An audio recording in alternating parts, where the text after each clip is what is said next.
வணக்கம், என்னோட பேர் அர்ச்சனா. நான் இப்போ இளநிலை உதவியாளராக வேலைவாய்ப்பு மற்றும் பயிற்சித்துறை பயிற்சி பிரிவில் வேலை பார்த்துட்ருக்கேன்.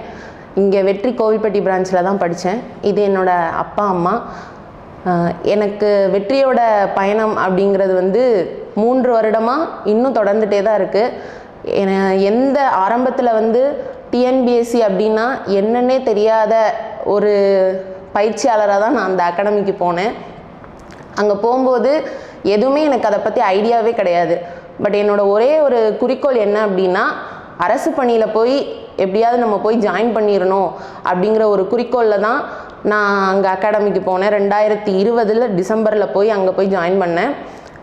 அங்கே சார் ஃபஸ்ட்டு எடுத்தோடனே மனோகர் சார் தான் போய் பார்த்தேன். அவங்க தான் எல்லா விதமான சந்தேகம், டிஎன்பிஎஸ்சி பற்றின முழு விளக்கத்தையும் அவங்க தான் எனக்கு சொன்னாங்க. அதுலேருந்து ஆரம்பித்த அந்த பயணம் தான் ரொம்ப சொல்லப்போனால் ரொம்ப நெருக்கமாக ஆயிடுச்சு. அந்த அகாடமிக்கும் எனக்கும் உண்டான ஒரு தொடர்புங்கிறது அங்கே உள்ள மேம், சார், மற்ற ஃபேக்கல்ட்டிஸ் எல்லாருமே அவ்வளோ சூப்பராக கிளாஸ் எடுப்பாங்க. ஒரு அகாடமிக் கிளாஸ் மாதிரியே இருக்காது, ரொம்ப ஜாலியாக போகும். ஏன்னா ரொம்ப கஷ்டமான சப்ஜெக்ட் அப்படின்லாம் சொல்லுவாங்க, ஹிஸ்ட்ரி, அதே மாதிரி சிவிக்ஸு, எக்கனாமிக்ஸ். ஆனால் எங்களுக்கு அந்த கிளாஸ்லாம் ரொம்ப ஜாலியாக போகும். காரணம் என்ன அப்படின்னா, ஃபேக்கல்ட்டியும் எங்களுக்கும் இருக்கிற இன்ட்ராக்ஷன் ஒரு ஃப்ரெண்ட்ஷிப் லெவலில் இருக்கும். அதே மாதிரி டெஸ்ட் பேட்ச் குரூப் 4க்கு பொறுத்தளவில் ஒரு வருஷம் நாங்கள் டெஸ்ட் பேட்ச் அட்டன் பண்ணோம். டெஸ்ட்டாக தான் எழுதுவோம். பொது தமிழ், பொது அறிவு, அதே மாதிரி ஆப்டிடியூடுக்கு தனித்தனியாக டெஸ்ட் பேட்ச் போட்டு ஃபுல்லாமே எங்களை ஒரு முழுசாக மோல்ட் பண்ணது வெற்றி அகாடமி தான். பொதுவாக டிஎன்பிஎஸ்சி அப்படின்னாலே ஒரு பயம் இருக்கும். நம்ம தமிழ் வழியில் படிச்சிருக்கோம், இல்லை ஆங்கில வழியில் படித்தவங்களுக்கு தான் அதிக முன்னுரிமை இருக்கும், அந்த மாதிரி பயப்படலாம் வேணாம். எல்லா எக்ஸாம்லேயும் பெரும்பான்மையாக கிளியர் பண்ணிட்டு போனவங்க எல்லாருமே தமிழ் வழியில் படித்து தமிழ் பாடங்களை முதன்மையாக எடுத்தவங்க தான் கிளியர் பண்ணியிருக்காங்க. அதனால் எதுவுமே பயப்பட வேண்டாம். அகாடமி மெட்டீரியல்ஸும் சரி, அவங்க கொடுக்குற நோட்ஸும் எல்லாமே அதே மாதிரி நம்ம அவங்க அகாடமியில் டெஸ்ட் பேட்ச் போடுற எல்லா கொஸ்டினுமே நமக்கு ஃபுல்லாக குரூப் 4க்கும் சரி, குரூப் 2க்கும் சரி, குரூப் 1க்கும் சரி, எல்லாத்துக்குமே ரொம்ப யூஸ்ஃபுல்லாக இருக்கும்.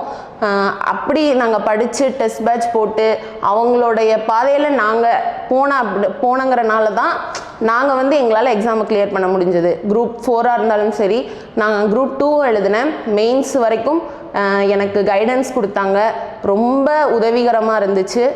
இந்த எக்ஸாம் கிளியர் பண்ணதுக்கு என்ன சொல்கிறது, உறுதுணையாக இருந்தது முதல்ல பெற்றோர்கள் தான். எங்கள் அப்பா அம்மா நம்பி என்னை அனுப்பிச்சி வச்சு கண்டிப்பாக முடியும், உன்னால் வேலை வாங்க முடியும் அப்படின்னு சொல்லி அனுப்பிச்சி வச்சாங்க. அவங்க உதவி இல்லைன்னா கண்டிப்பாக நான் அகாடமிக் போயிருக்க முடியாது.